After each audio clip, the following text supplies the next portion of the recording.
فأعوذ بالله من الشيطان الرجيم. بسم الله الرحمن الرحيم. والذين جاهدوا فينا لنهدينهم سبلنا وإن الله لمع المحسنين.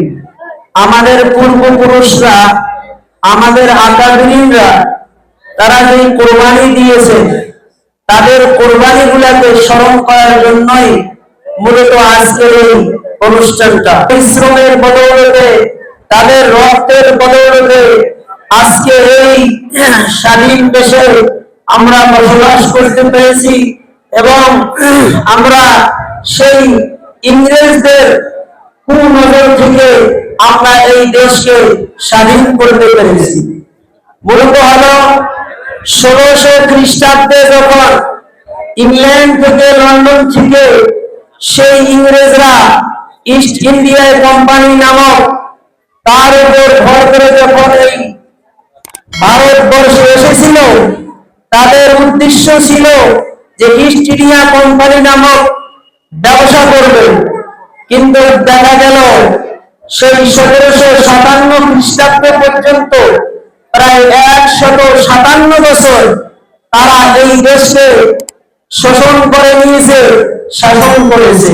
এরপর থেকে তারা জারি করে দিল, আজ থেকে হুকুমত চলবে ইস্ট ইন্ডিয়া কোম্পানি। অর্থাৎ এই দেশে আর মুসলমানের হুকুমত চলবে না, এই বরঞ্চ এই দেশে তাদের হুকুমত চলবে, ইংরেজদের হুকুমত চলবে। এবার 1757 থেকে নিয়ে 1857 খ্রিস্টাব্দ পর্যন্ত মুসলমানেরা, অন্য ধর্মাবলম্বীরাও, হিন্দু ভাইয়েরাও সবাই মিলে এই 100 বছর তারা তাদের সাথে যুদ্ধ চালিয়ে গিয়েছে। 100 বছর পরে যখন ইংরেজরা ভাবলো যে এদেশের জনগণ, এদেশের মানুষের কাছে তারা জয়ী হতে পারবে না, তখন তারা রাস্তা বাহির করলো কিভাবে এদেশ থেকে মুসলমানদেরকে বিরত রাখা যায়, এদেশ থেকে কোরআনকে জ্বালিয়ে পুড়িয়ে ছারখার করে দেওয়া যায়, মুসলমানদেরকে এই দেশ থেকে তাদেরকে উৎখাত করলো। তারা দেখলো যে মুসলমানদেরকে দুর্বল করতে হলে কি করতে হবে।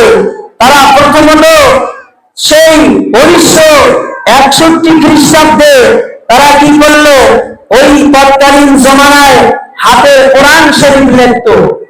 ওই তৎকালীন জমানায় 1961 সালে মুসলমানদেরকে দুর্বল করার জন্য তারা হাতের লেখা প্রায় 3 লক্ষ কোরআনের কপি তারা জ্বালিয়ে পুড়িয়ে ছারখার করে দিল। মুহতারাম হাজরিন, এবার দেখলো মুসলমান এর পরেও দুর্বল নয়, তারা আবার পন্থা অবলম্বন করলো। এবার কি করা যায়, মুসলমানদের দুর্বল জায়গায় মুসলমানদের যে জিনিসটা তারা বেশি মানে ওই জিনিসটার উপর তারা আঘাত করতে লাগলো। এবার মুসলমানদের ওলামাদের উপরে তারা চড়াও করে গেল। 1964 সাল থেকে নিয়ে পর্যন্ত 3 বছরে প্রায় 14,000 ওলামায়ে কেরামদেরকে তারা ফাঁসির কাছে ঝুলিয়ে তারা শহীদ করে দিল।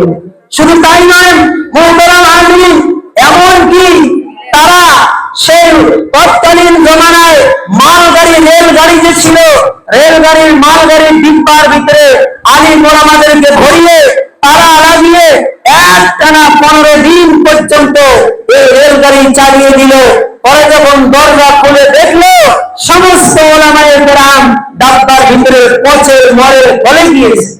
মুহতারাম হাজরিন, তাদের কোরবানি, এমনকি এই ইংরেজরা, এই কুখ্যাত ইংরেজরা মুসলমানদেরকে, মুসলমানের ওলামাদেরকে তারা শুকুরের চামড়ার ভিতরে জীবিত ঢুকিয়ে সেই জ্যান্ত আগুনে তারা পুড়িয়ে ছারখার করে দিয়েছিল।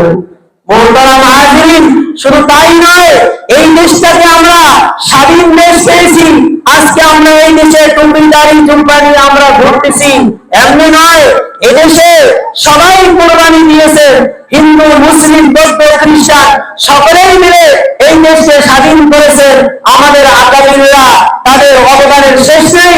আজকে আমরা ইতিহাস করি, কিন্তু ইতিহাসের পাতায় আমাদের আকাবিরদের জিকির নেই, তাদের কথা নেই। ইয়াদ করতে হবে, স্মরণ করতে হবে, তাদের কোরবানির বদৌলতে আমরা আজকে দেশ পেয়েছি, আমরা শান্তি পেয়েছি, সুশৃঙ্খল পেয়েছি। এই দেশটা শুধু তাদের বদলে দিয়েছি, এই জন্য আজকে শুধু আমরা রেলি করব, তাদের হক আদায় হয়ে গিয়েছে তা না, তাদের জন্য, তাদের রুলের জন্য আমরা বেশি বেশি করে তাদেরকে স্মরণ করব এবং দোয়া করব।